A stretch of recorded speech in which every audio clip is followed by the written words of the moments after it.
Hi, good morning, good evening, as per your time zone. I'm Kumkum from Eisen Bridge, and I'm your host for this live Q&A session. So, what is this Q&A session all about? As always, the agenda is in your hand. Whatever you want to ask related to your growth, related to right certification and training for your growth path, feel free to ask and Saket will definitely answer all your questions. So, without wasting any more time, I would like to welcome you all here and ask your questions. So, thank you very much, Saket, for joining me again for this session. Over to you. Perfect. So we wait for a while. By the time we get some queries, and we will start talking the possible queries. We are getting a lot of traction around people planning to give their PMP exams. So that's one area which is happening in a lot of conversation. So if you have any specific query related to your PMP exam, anyone, then that's one possible conversation we can do, or anything which can help you in choosing the right certificate program. That could be the another area of conversation. In the meantime, I would like to talk about the ICF coaching program, which we have kind of relaunched. So, International Coach Federation has developed, or I think I would say refactored their process of getting people ready for the certification. So now they were having multiple preparation path, but now they have a little simplified version, and they have a path called level one. So in the level one path, if someone wants to do ICP ACC, so the process or support should come from a one vendor only. So vendor must include everything what it takes to make the person ready for ICP, ICF ACC. So we got our program reviewed. It took some time, and now we have level one program, and one can just directly enroll. Karen came and spoke about it, I think 2 weeks, 2 sessions ago. So that program got started, and if someone is interested in exploring coaching as a future skill development, which is anyway needed for people managers, yeah, so that's a program one can look at. Yeah. So this is what as an update, and if someone has any specific thing, we can talk. So, Saket, as you started this session with the PMP, so let me just go back to PMP once again. And I think you're starting one session, new session from tomorrow onwards. We got the query about ICF. Okay, first I think let's take this, then we'll talk about PMP once again. So, see, benefit of ICF ACC, it is more about that what is a benefit of developing a competency which is into coaching. Yeah. So, ICF is a body which promotes, runs a coaching as a competency, coaching as a skill. What is coaching? It make reflect, make them find out their path forward, and help them in taking their journey forward. Yeah, by way of creating and helping them in designing their own actions. Yeah. So the core skill in the coaching is asking questions and also listening and helping people to reflect on their own thoughts.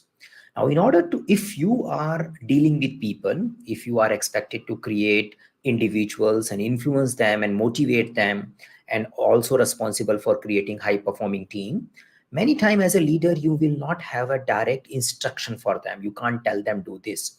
You need to influence them by way of listening and asking question. So that's a coaching skill. Now, in today's world, more and more leadership is going into facilitation and coaching space. And that's the reason many people are building that competency. So ICF helps you in doing it. It gives you a structure, it gives you a certification process, which can help you in giving the path forward and demonstrating that particular competency for you. So that's a one knowledge area. Second, there are people who want to build their career itself in coaching. They want to get into life coaching and business coaching, where they want to do this job all the time. If that's the case, then that also be a path forward for making the ICF certification.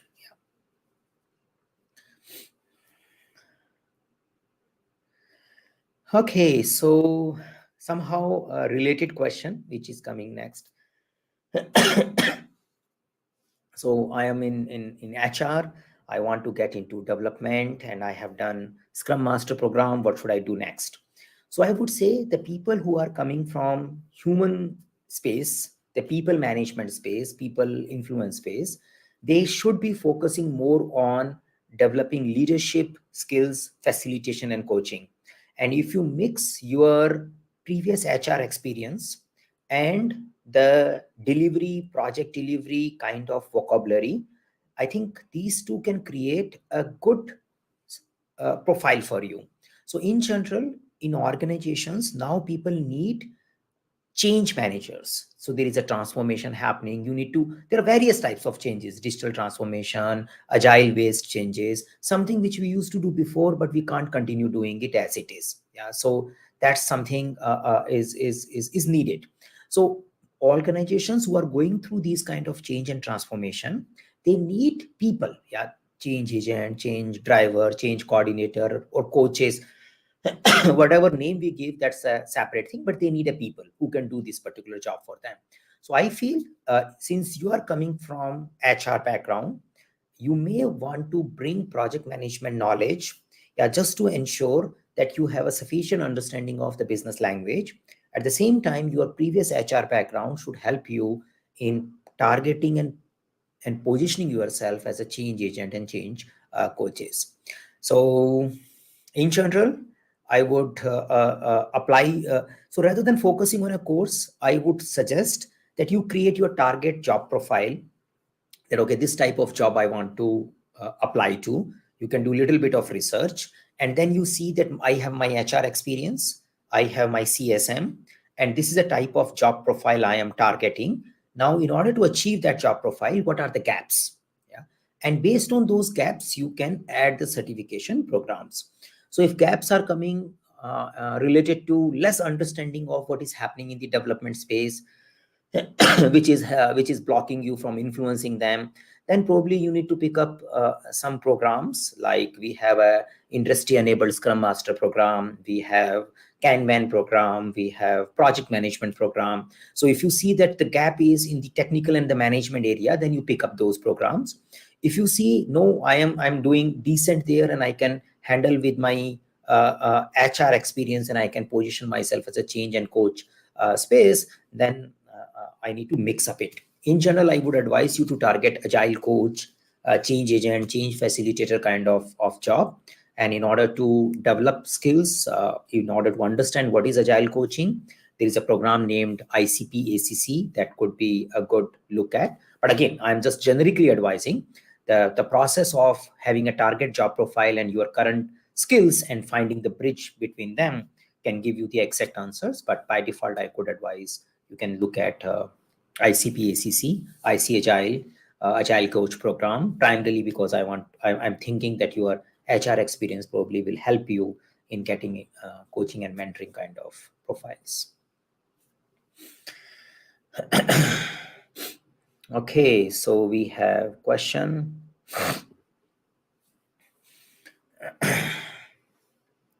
So let's take this ICF one first and then I come to back. So I am a Scrum Master looking for job as a Scrum Master. So I want to become an Agile coach. Will the ICF ACC will increase my competency and efficiency as a coach? The answer is yes. But at the same time, maybe ICF ACC will be too early for you.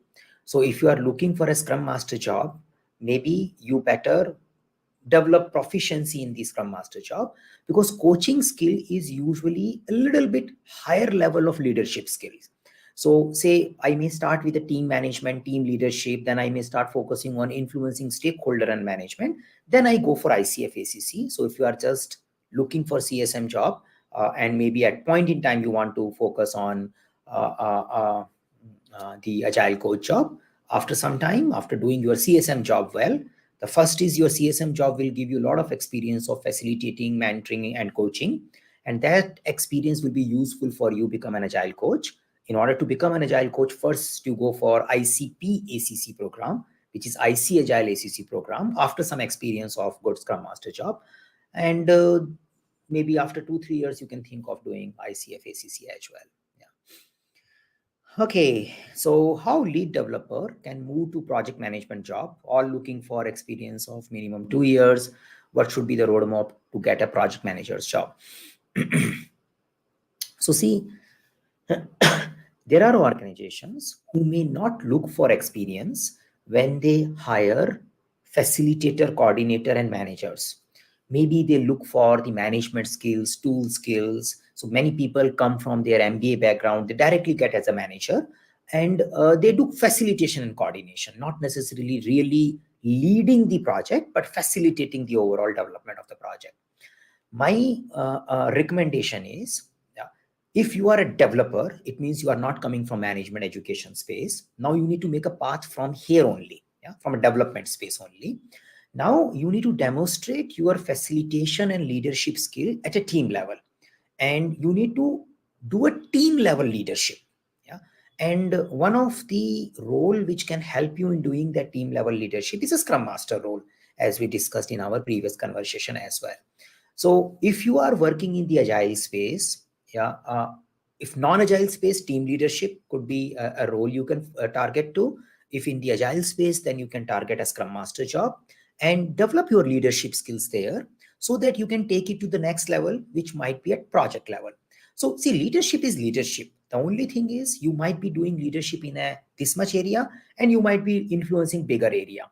So as we start going into a project management space or organization level leadership space, our area of influence starts increasing, but we need to develop and demonstrate that we can do that, and we can help our people in getting things done. I think you can start with doing the team level leadership. From an educational perspective, if you are not yet done a Scrum Master, doing certified Scrum Master can help you in positioning yourself for Scrum Master leadership role. And if you are working in a traditional environment, maybe after doing 1 or 2 years of team leadership, then you can get into PMP certification as well, which can help you in learning from an education perspective what all it takes to become a good leader or a manager. So we need to add education, and at the same time we need to add skills. The skills can be added with the help of your current job opportunities. What are the most sought after skills for in the new Scrum Masters? So we wrote a detailed blog last 2 weeks ago talking about roles and responsibility of Scrum Master, and there we also listed competencies which are asked frequently. One of the basic thing one can do is just go to the job portal, write Scrum Master, see 10 Scrum Master jobs, understand how things are asked, and make a list of it. Yeah. In general, you will find, again, you should do your own research, because the Scrum Master job may also varies based on geography, based on technology, based on the area of industry. So you can definitely do as per your profile, you can say your types of Scrum Masters and you can pick it up. But in general, what is needed, ability to facilitate will be needed all the time. Yeah, so facilitate various interactions, facilitate various conversation, facilitate various meetings, so that you will see universally applicable. You will also see the ability to explain Scrum. Yeah, so why we do something, expertise in Scrum, that is also very frequently a seen thing. Then the focus will be how do you facilitate value delivery, so creating high performing team. How can you work with the team, how can you resolve their conflicts, how can you influence them to do a better retrospective, how can you build trust in the team. So overall, team dynamics management and ability to develop team and team member is also coming very very frequently. So we spoke about facilitation, we spoke about Scrum expertise, we spoke about the ability to focus on the team. Then you will see things like ability to ensure good quality work by way of ensuring good definition of done, by way of ensuring team focusing on building quality, that kind of things will appear. A lot of time, ability to work well with the product owner will also appear.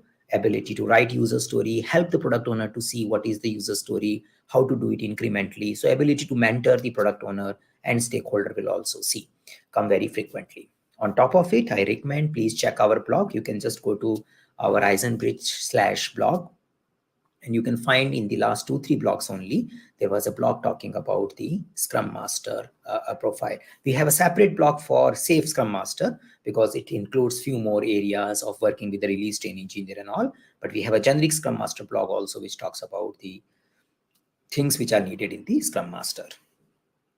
I've shared the link in the chat window as well. Okay. So what is the meaning by value stream? Why it is important?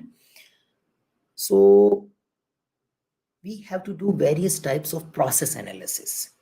Say you may apply flowchart, you may do process diagram. So you need to do some analysis to find out the blockages in your process.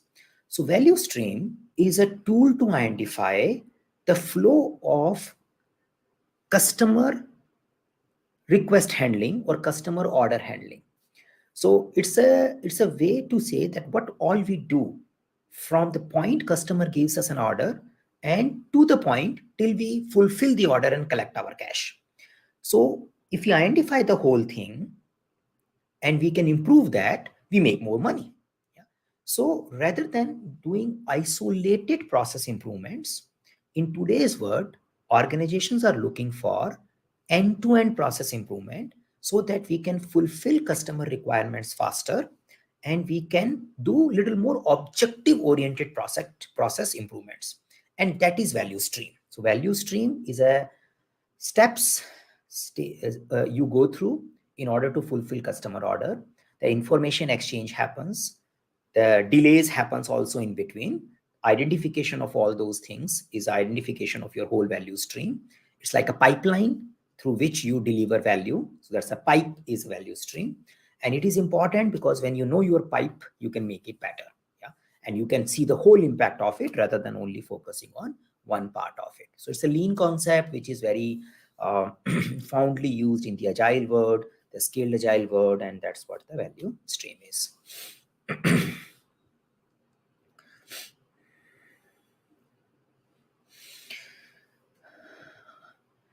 Okay, so what could be the next after agile coach? So it depends what kind of success one gets.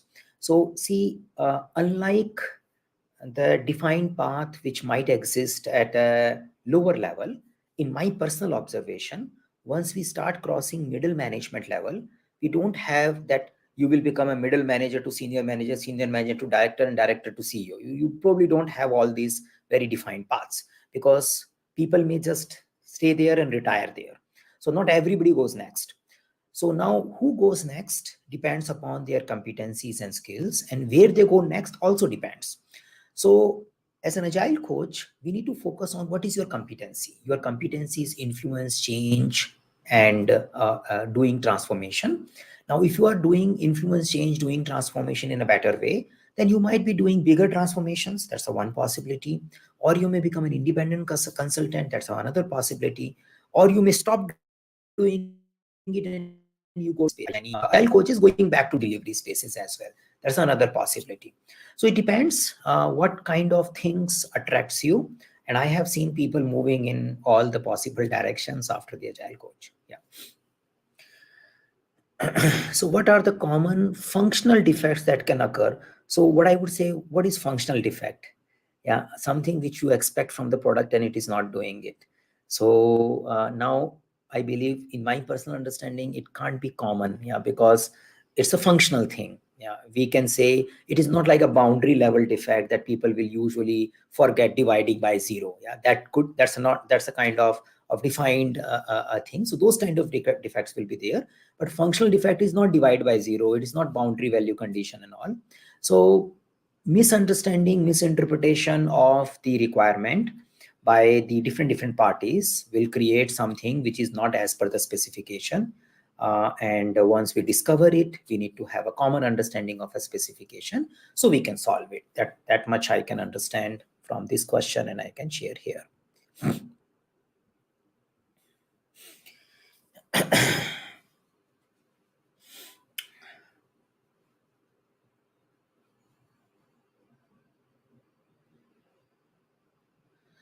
Okay, so Murali, looks like your question is still coming. It's not complete, so please type it.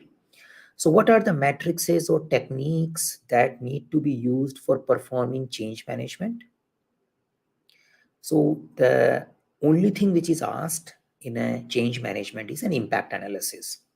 So say you want to do something different than earlier planned. That's a change. Now, when you want to do something different than earlier planned, what you should know? The basic thing you should know is where are we? So in general change management or change discussion, we want to see our overall performance till now. That okay, what is our budget? What is our cost? What is our milestones? Where are we? Now, once we know where are we, now we need to see, that's the one information needed, how this change is going to impact our future path. What will happen if we change and what will happen if we don't change. Yeah. So we need to see our future impact of it. So here are we and these are the possible impacts. Now, impact could be depending upon the change. Impact could be technical quality, impact could be timeline, impact could be money, based on the impact of changing and impact of not changing. Impact of not changing is also an impact because say there is a change and if you don't do it, you will not be able to sell it because government has changed the regulation. And since government has changed the regulation, you better change it. If you don't, you're out. Yeah. So we need to understand where are we? Yeah, that's the usual thing people will ask. So as a project manager, whenever I submit a change, I better also submit my project performance report along with it. Yeah, that's the obvious thing. So I submit my project performance report. I submit what kind of a changes are expected to be done. And then I talk about what are the consequences of doing it and not doing it based on our level of analysis. The group who is reviewing this may have a better idea as well. They may have a broader idea of the problem, and based on that, they will take a call.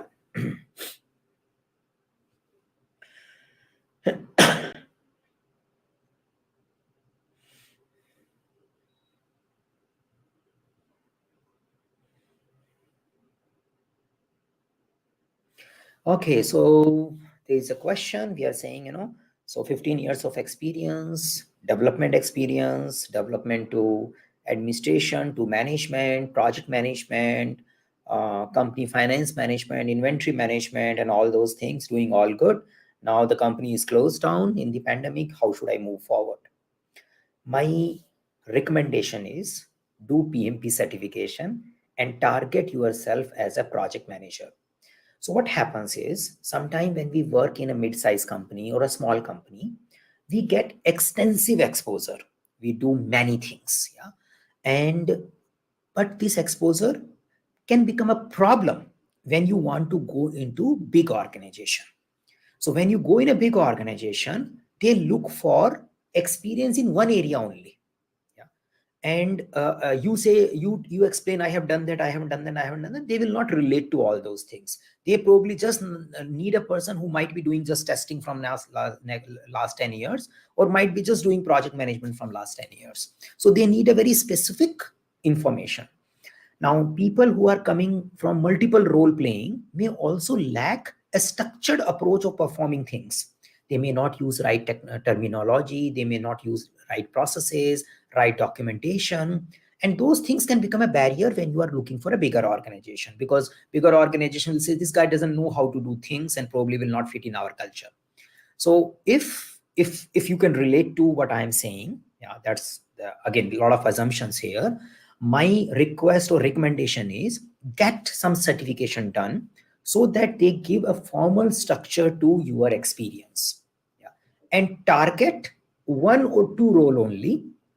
Focus on that whatever you have done in the last 10 15 years, try to maximize the area which you want to build as a career next. Maybe a project management with the help of Scrum and Agile, with the delivery responsibility. Focus on that area. That what I pick from your small chat message. So you zoom into that, you polish that and bring all the vocabulary with the help of education like PMP, CSM, or a books, and put those right word in your profile, and that should be good for your uh, targeting the next job. Yeah.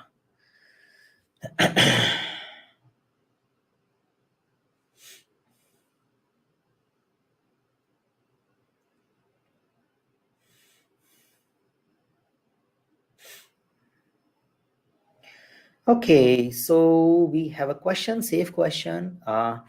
So do the safe guys also use Jira? The answer is yes. Yeah. So Scaled Agile, Atlassian has a special module, or I would say product, for Scaled Agile, yeah, mainly focused on Scaled Agile. They call it Jira Align. In the foundation, it is same Jira software, but they have all the other stuffs like PI planning and all those things, and managing program board and different level of Kanban boards are supported there. So the foundation is Jira and the top is Align, and one can go for Jira Align, which is pretty popular in the safe way of working. And then they have skilled other products also support safe way of working.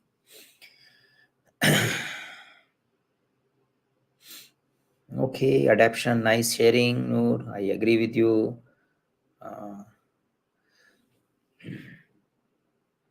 so I am not much aware of risk traceability metrics. If there is a specific need, then we can use it.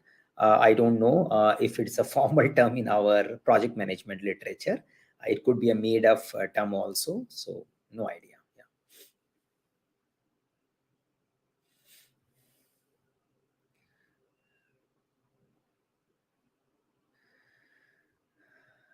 Okay.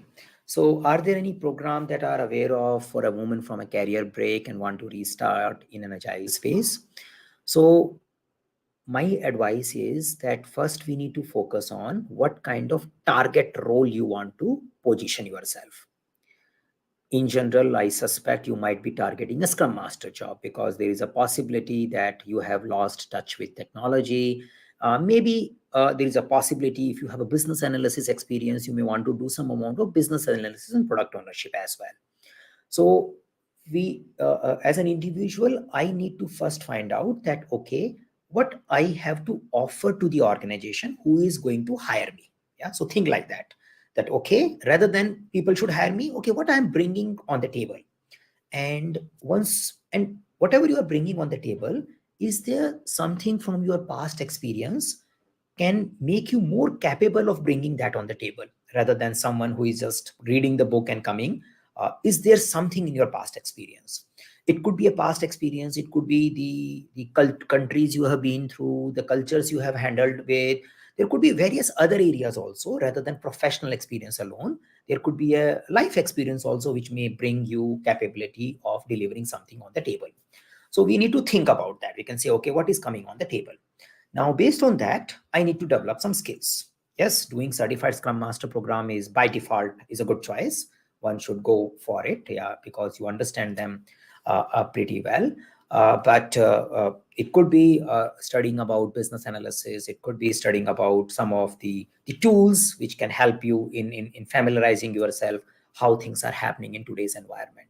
My default recommendation, go for CSM if you have not done it already, and then try our industry enabled Scrum Master program. Yeah, that's a good program to give you some Jira and tool knowledge and make you ready for the upcoming jobs. Yeah.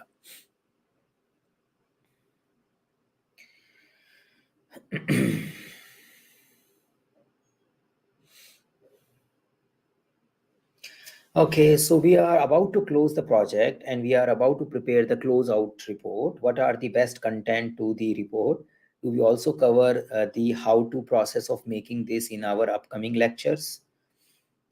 So I'm not sure which upcoming lectures you are talking about. If the PMP lectures, then probably we'll talk about what is closing, but not necessarily preparing a report.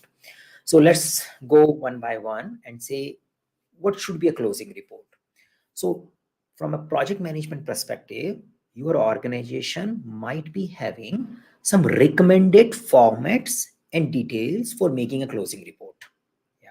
So first thing is research about your organization process assets. That's like a PMP answer as well, because we assume that organization has it. If because of whatever reason organization is not having it, then you probably need to raise a PMO that, okay, probably I propose a format and you should be good with it, or we can have a little brainstorming about it. Now, what it should have, the first important thing is it should have a final project performance report. So the way you have been producing weekly, monthly performance reports, you need to talk about the overall project performance report. That's a one section of it. Yeah, that will go as a closing report. The second thing is it should have a lesson learned, final lesson learned register. You might have been preparing the lesson learns in between. You may want to summarize the overall lesson learns in the closing report. Yeah, so that could be a separate document or it could be a part of the same Word file. You need to figure it out how your organization recommends it. But these are the two critical elements which should be there. The third element, which usually also happens in the closing report, is the change in the skills, overall skills developed, so that they will be useful. So the important part is the closing report should be used by someone. So what they would like to know and how they can use that information is your focus area. So someone may want to know what was the performance of the project, because that might be used for doing estimation, doing other things. So our final performance report should give them all this information. Someone may want to learn from your mistakes. They can look at a lesson learned register as well. Someone may want to pick up people from your project team. They may want to understand who did what. So you probably want to have a little bit detail of who all were involved, what their initial skills were, what kind of skills they developed during it. And that information may also go into your resource pool or resource register if you have. If you are involved with the vendors, so ensuring the closing of the vendors will also be there. If you are involved with the customers, then ensuring you have a signature on the deliverables and other facts may also go into the closing report. Yeah. So closing report is not necessarily a one-word document. It could be a collection of 5-10 documents. Yeah.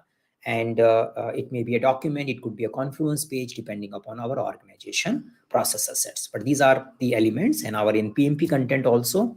When we talk about close project or phase, incidentally, we'll talk about in lesson 6 towards the end of our class, we'll talk about these elements.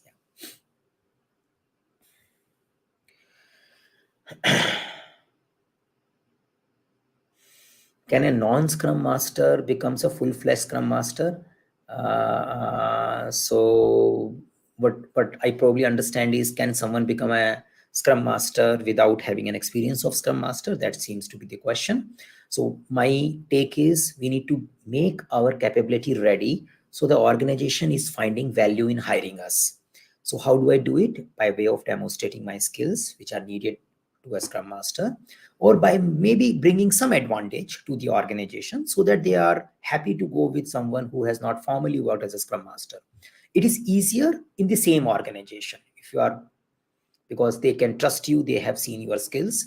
But if you are doing a job change also and then also targeting a role change, then you probably need to work a little hard by way of really demonstrating the capacity and capabilities which makes you ready to take as a Scrum Master job. Now, does the Scrum Master need to clear Jira or no Jira? Depending upon your organization.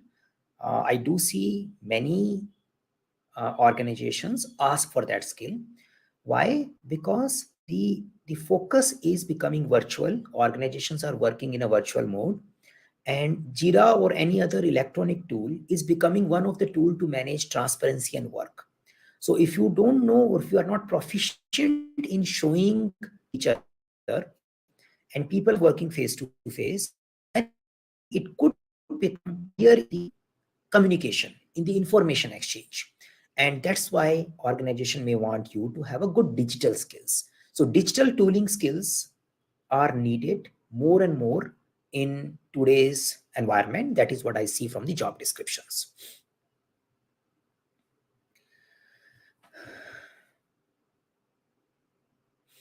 So I have a 10-year experience in the BPO non-voice. I do not have a technical skills background. How can I enter into project management? So what I suggest here is, whatever you have done in the last 10 years, try to find out how I can leverage that. Yeah. And on top of it, I need to add some education so that I am ready for my next job. Yes, doing PMP certification can definitely help. That's for sure. But I need to make some use of my last 10 year skills. Yeah. So the area, the domain, the operation, the people management, the handling of different geographies, time zone, whatever you have done. Yeah, see in which area of the project management or in which areas of the project those things are useful. Yeah. So take that as a foundation, add your effort by way of doing good study, of project management techniques and tools. And when you match these two things together, you should be able to make a space for the project management job.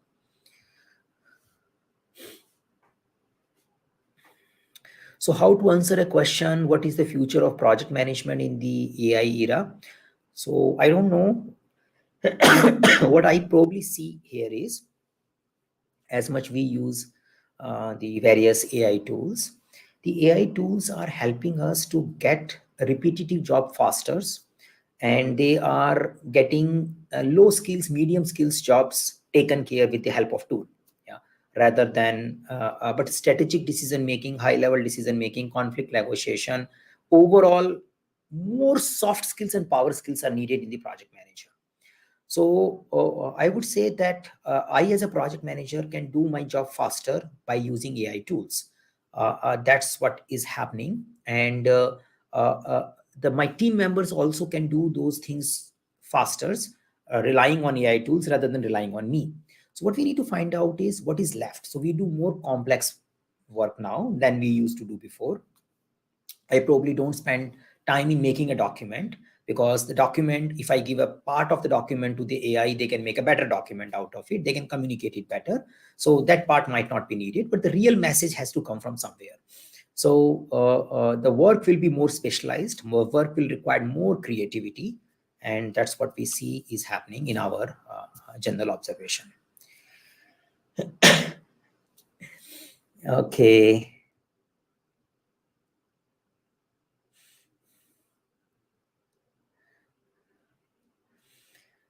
So we have a question, how can we explain throughput, lead time, work in process limit, cycle time in Kanban? So we have a KMP1 program starting tomorrow. That's a good program to go for if these things are important for you. Yeah, they can really, really help you in getting things done well. That's why I briefly explain here, but you can connect with us. It is starting tomorrow only. So throughput is a simple thing by counting the number of work item which has been completed in a given point in given period of time.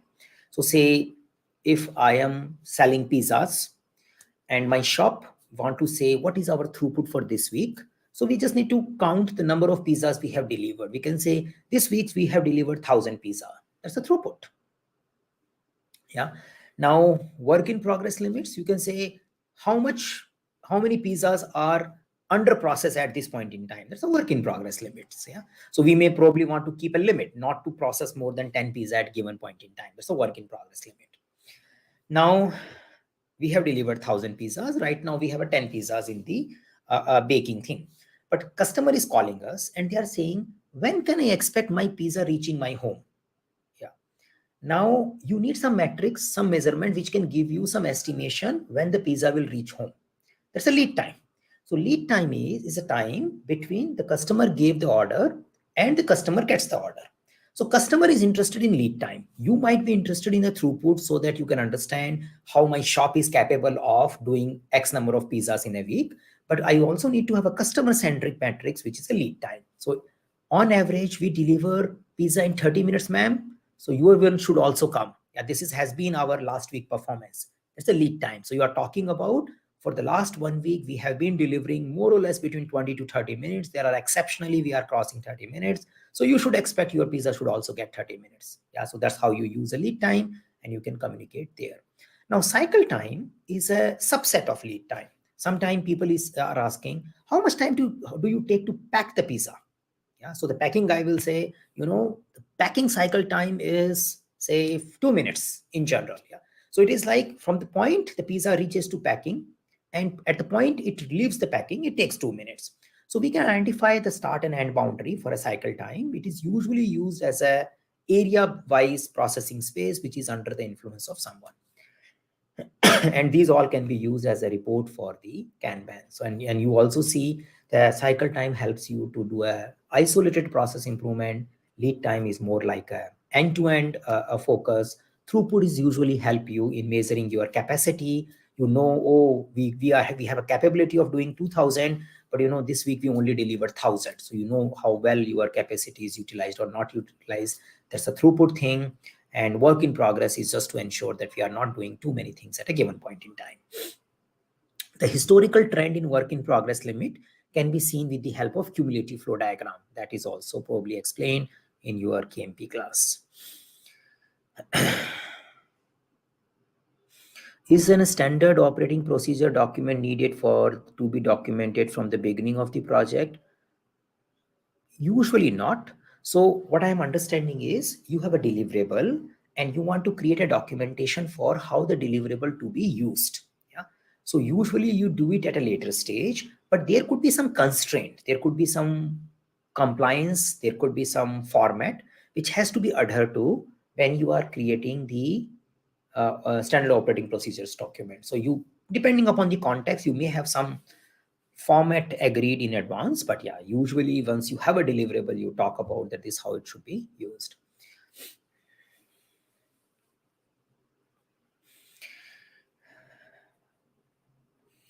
Okay, so how can we practice interview questions? So as of now, we don't have a blog or a text format. I know this is something, text format interview questions, answers. We have those videos only.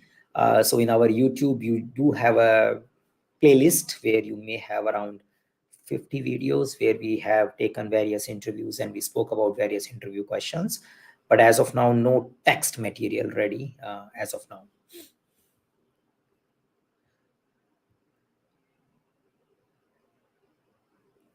So when an expert team member leaves the team all of a sudden, as a PM, how should we deliver the project successfully without any delay or issues?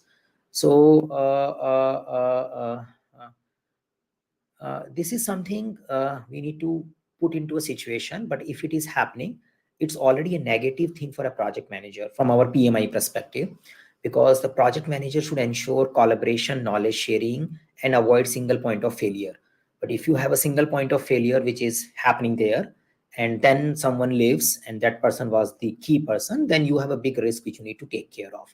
So such kind of question, I would say that if you have faced these kind of situation, better you take an example of those situation and talk about it. If you generically say that I will make the person make a documentation, I will make sure that we have a backfill done, or I will extend the duration by 1 month. So all these could be a controversial answer. They may work, they may not work. So better you, all the situational question, if they especially asked in the interview, I would say that you take an example and what you did, how you handle it. You may borrow someone from other team. So it depends. It depends upon what kind of skills were available, what was the skill of a junior people, and how you have been doing knowledge sharing throughout the project. Yeah. Now, what is the meaning by cumulative board? No, there is a term called cumulative flow diagram, not a board. Cumulative flow diagram can help us in the visualizing the movement of work in progress over a period of time. It's a special kind of matrix which is used in the Kanban word. We do have a video about it. If someone searches on cumulative flow diagram on YouTube, you will get our video, Eisenbridge.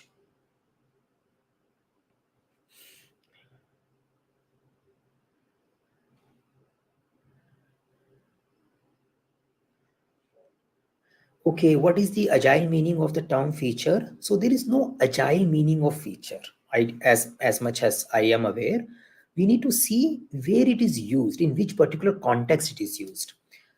Scaled agile framework has a meaning of feature. So if it is used in a safe word, the safe defines the feature should have a benefit hypothesis and acceptance criteria. So it should be something which is small enough so that it fits into one PI of one agile release stream. So that's the definition of scaled agile framework. But it's not like a universal definition and everybody should accept it. Many agile teams may not have a feature as a requirement artifact also. They may just have a user stories and epics. So, but in general, in industry, the features are usually market oriented.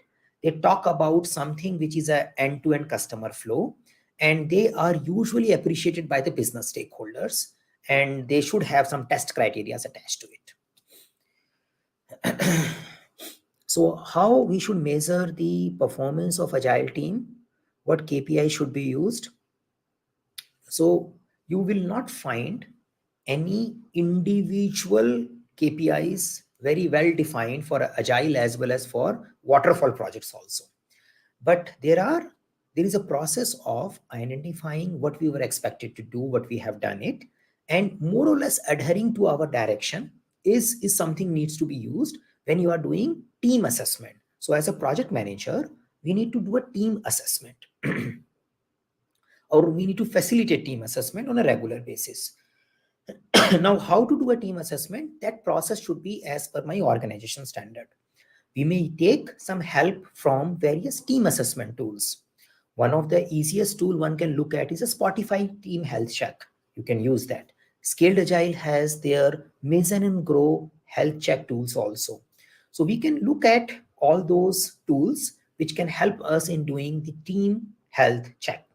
Now, the team flow matrices may also be one of the parameter there, which means the team's delivery rate, team's commitment meeting rate, that could be also a one parameter there. But it is all about having a conversation and finding out how should we take the performance to the next level so that everyone gets a benefit out of it. Another SAFe questions. So does a regular team level product owner in SAFe also do user research or it is done by the someone else? What SAFe tells is that the team level product owner is expected to contribute and participate in the user research so that there is a better understanding of the end user rather than blindly keep writing user stories about the end user. Yeah, that's the expectation. But the leadership role for doing user research and finding the user centric requirement from a scaled agile perspective, leading that effort is done by the product management.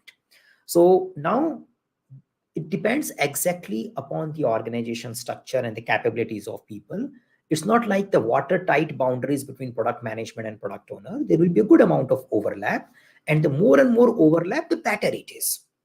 So I should, if there is a capability in me, if there is a facility in the organization as a collaboration, we should promote the team level product owner also participating in customer surveys, customer interactions, doing market research, and overall agile release train backlog refinement. So we have a ART Kanban system where we are refining the ART backlog.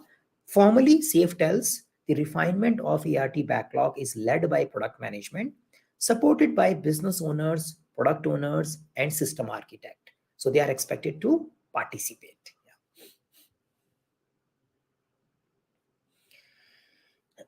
Will there be a virtual Scrum Master? So we do have virtual teams as well as virtual Scrum Masters. Yeah.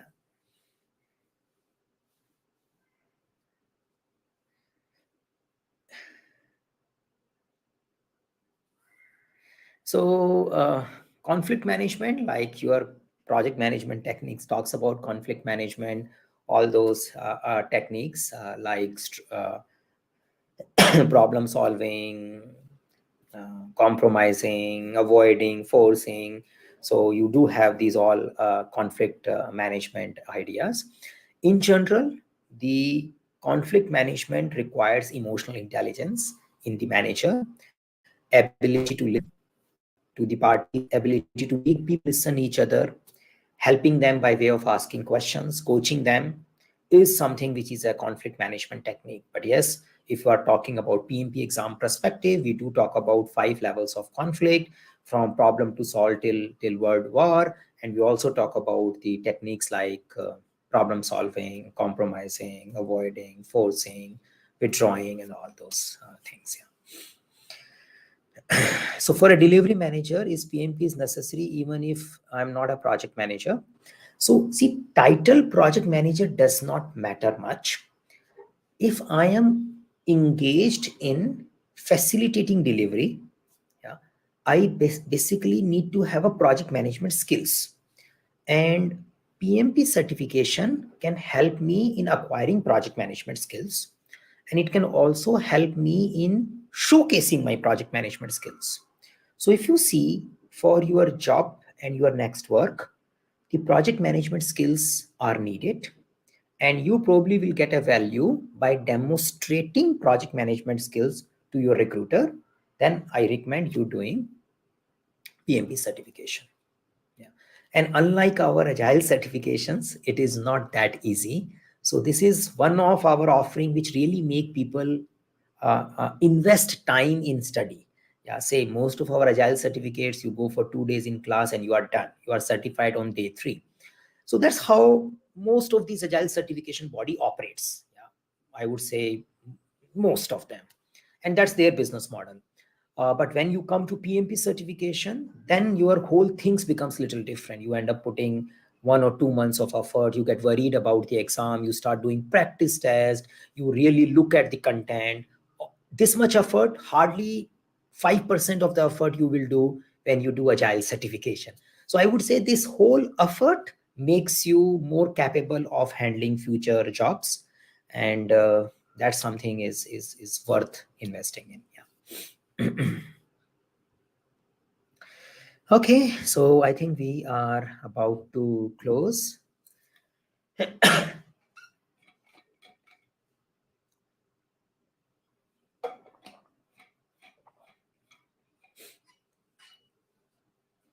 So if all good, I think we can conclude, and we can talk about doing it on 12th May again. Yeah. Perfect. Sounds great. And so I think very insightful session, question after question. So, any last minute thoughts from your side which you would like to share with our visitors? Okay, so we have a question. Yeah, so with the virtual team being the norm today, has the productivity been impacted for the team who have been delivering using Agile? Do we require any special Agile technique for virtual work? Yeah. So I would say this is something really needed. Yeah, and I 100% in agreement with you. And it is, unfortunately, it is not done by the certification bodies and may not be needed by them also, but it is really needed by the organization. So what I can recommend for the scrum masters or the leaders is have a good skills in digital tools. So digital tools like Miros, Jamboards, Zoom, Jira, Atlassian tools, Confluence, these things are really needed now. Yeah, that's the thing. And the stress on more explicit communication, because when we were doing face to face or when we were doing close communications and all, things were happening very automatically, but now things needs to be very explicit. So bringing the process back ground is needed, and we need to spend more time analyzing our problems and communicating in order to bring the loss of productivity back. Yeah, and it depends. If we do it well, it might be more productive also, because I have seen many virtual teams are becoming more productive, because in many cities people end up spending 2-3 hours in just commuting to the office. Yeah, so if you are not doing it, you definitely have a lot of things to do. So it depends how we utilize all those time, but the digital has risk as well as advantages. And technical skills, again, these, if you call them technical, these are technical skills. Yeah, so tools someone should know. Now, as a manager, as a leader, do I need to do a execution technical skills? If I have it is okay, but I should not be expert. I should not be assuming that I am expert in it, because the people who are working with me, they are working more hours into it. They have been doing more research about it. I should be trusting them for their information rather than thinking I can guide them. Yeah, I can talk to them. I can probably ask good questions, but probably I can't solve their problem. Yeah, that's something is there. So for this, we do have a blog talking about how to prepare Scrum Master CV. So that's one thing you can look at. We do have a blog talking about the roles and responsibility of Scrum Masters that one can look at. Yeah, and then there are many other blogs and videos on our YouTube channel which can be useful. Yeah. Okay, so I think we close now then. Yes, yes, definitely. We can close now, and you also need some rest. So, our legend is recovering from the second time COVID. So, get well soon, and we'll catch up again on 12th of May. And in this situation, also, he's committed with the session also. So, we are starting PMP session with Saket tomorrow. If you guys like to join, please contact us. Let me just quickly share the email address. You can send all your queries, not only the PMP related, whatever you have, you can share This is our email. And yeah, take care of yourself and bye for now. Happy weekend. Bye.